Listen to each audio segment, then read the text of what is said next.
¿Qué tal, amigos? Está haciendo un frío horrendo, pero eso no me impide decirte bienvenido a tu programa Reflexiones de la Biblia, hoy con el tema titulado Horrenda Cosa.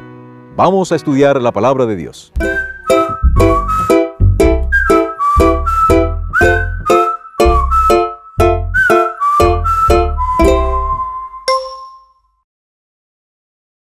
¿Sabías que la lejía de lavandero, llamada también jabón de lavadores en algunas versiones, era un producto que se fabricaba a partir de las cenizas de ciertas plantas? Esta lejía tenía la particularidad de adelgazar o de encoger los tejidos. Esta característica la aprovechó el profeta Malaquías para indicar que cuando Cristo venga por segunda vez, Él haría esa función en las personas que no lo aceptaron como su Salvador.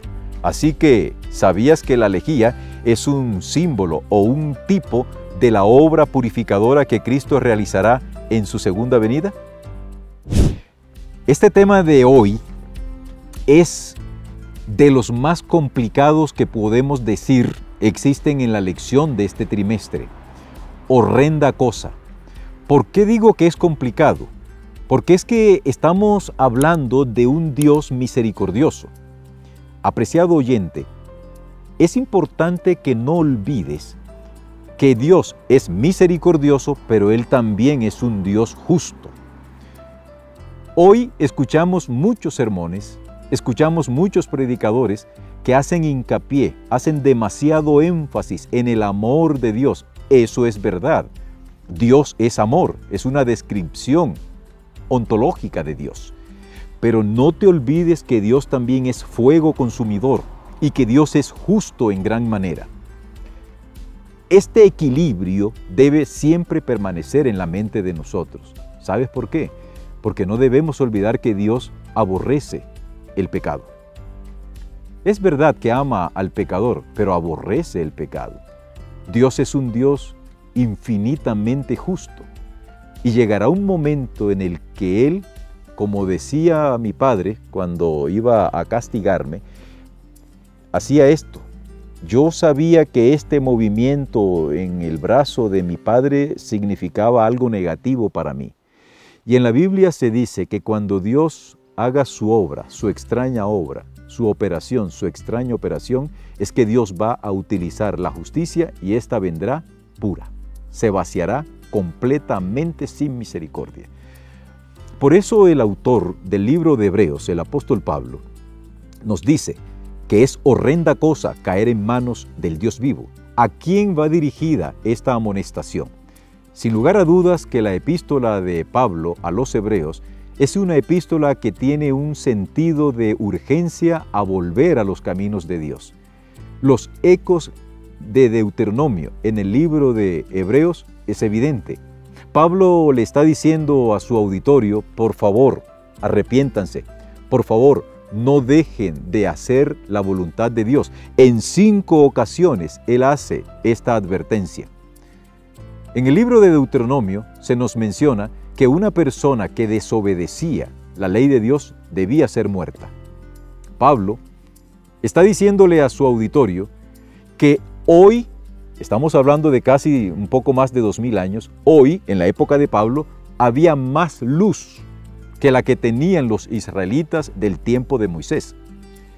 Si eso Pablo lo dice, cuando entre Pablo y nosotros hay una diferencia de casi 2000 años y entre Pablo y el pueblo de Israel había un poco más de 4000 años de diferencia, con más razón hoy debemos prestarle atención a la luz que emerge, que sale, que emana de la palabra de Dios.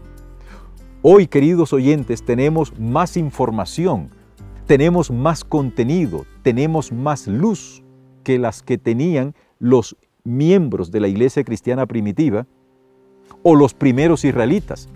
Los israelitas tuvieron la revelación de Dios directamente, teofanías había por muchos motivos. Dios se le presentó a Moisés en una zarza, al pueblo de Israel se le presentó en la nube. Hubo profetas por todas partes. Dios traía información constantemente. Había luz, pero cuando Cristo llega y se encarna, la luz que emana de su encarnación supera con creces la revelación anterior. Los escritos de Jesús, o mejor dicho, los escritos acerca de Jesús, Pablo no tuvo la oportunidad de gozarlos en vivo y en directo. La mayoría de los autores neotestamentarios no tuvieron acceso a las epístolas paulinas, tampoco tuvieron acceso a los evangelios. No todos tenían acceso a esa información, porque apenas se estaba escribiendo el Nuevo Testamento. Pero nosotros hoy tenemos el privilegio de contar con las enseñanzas del Antiguo Testamento, con las enseñanzas del Nuevo Testamento y sobre todo de las enseñanzas de nuestro Señor Jesucristo.